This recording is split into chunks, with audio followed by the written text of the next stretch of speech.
Challenge 15 is the Bananaman chase organised by Leukemia Research at Kempton Park Race Course just outside London. It brings Lulu the Mini's travel this weekend up to 500 miles and counting. Good morning, we're at Kempton Park and Tom, Amy and I are about to run 10k chasing men in banana outfits.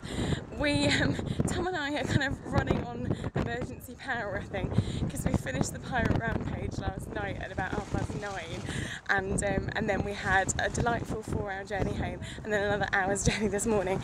So we haven't had a great deal of sleep, but it's all going to be fine. Everyone's sporting there you go, the delightful fluorescent yellow t-shirts. Let's go chase some bananas. Something I never thought I'd ever say before. As you can probably tell from the sound, it was a really windy day, but everyone was in very good spirits and there were bananas literally everywhere.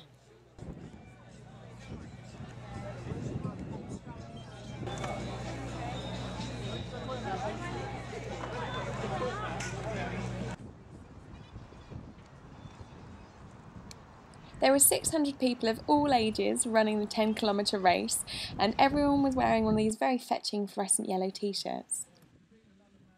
Now these guys were obviously the bananas. There were 10 of them in total, and each one had a really touching story as to why they were running for Leukemia Research. Most of them had lost family members to the disease, and as a result had run marathons, half marathons and other races in order to raise money for the charity.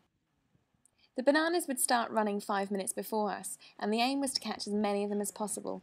So, once we'd been introduced to our competitors, it was time to start the race.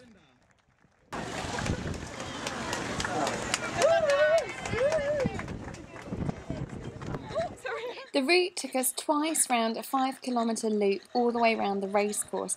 We thought we might have to be running on the grass, but we were actually running on tarmac the whole time, apart from a couple of times when we ran through sandpits. Despite being completely knackered, Tom's competitive streak kicked in and so he took off, leaving me and Amy running together. Unfortunately, the bananas, that's the first one there, weren't actually pacemakers as was planned, and so while we should have overtaken 4 of them at the pace that we were going, we only actually overtook 2, though we did see quite a lot running in the other direction. Here's Amy's just run past a banana celebration.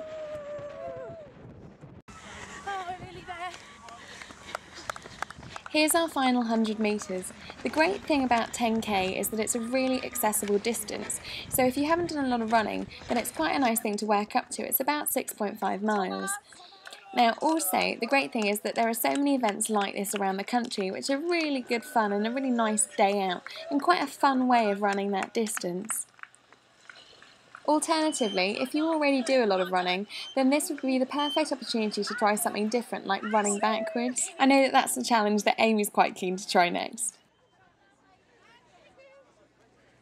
Thank you, Charlie, for making us do this. Charlie! Here's the bit we obviously did it for, our medals and goodie bags. As you can see, it's very sunny and quite windy. That was actually really good fun. We did take it quite easy, me and Amy, which I'm probably quite glad of. I think we finished about 1 hour and 10 minutes, and it was good fun. Though in the end, the bananas weren't actually pacemaking, so they were all kind of just going at different pace, and there was a big bunch, for want of a better word, big bunch of 4 bananas just in front of us who we didn't manage to catch up, though we did race past a couple. But a really good fun event, and everyone's in really high spirits, and we got really cool goodie bags at the end and very pretty little medals. There you go, with the banana on. Looks a lot better than the one we got last week from the London to Brighton. Anyway, my next challenge is something a little bit different. I will be doing a bushcraft course up in the Lake District, and I'm driving there tonight, so I shall see you soon. Bye bye.